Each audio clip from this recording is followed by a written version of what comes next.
هالصورة هاي هدية مني أنا شخصيا لكل مسلم كيوت، لكل علماني في الوطن العربي، لكل علماني بني جلدتنا يطالب فصل الدين عن الدولة.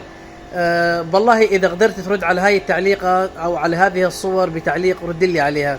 إيش موقفك وإيش رأيك لما مثلا يخرج رئيس البلاد وهو يحمل الصليب قبل يومين ويطالب مباركة الكنيسة ووزير الدفاع يكتب على إيده من تحت كافر ويكتب فوقها باللغة الإنجليزية مشيئة الله أو مشيئة الرب، ووزير الخارجية كان قبل كذا يوم حاطط صليب على جبهته.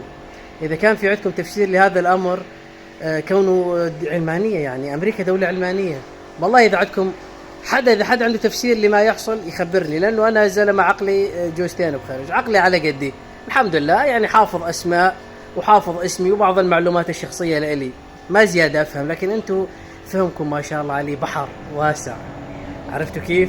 فخبرونا إيش المقصود من هذه الصور؟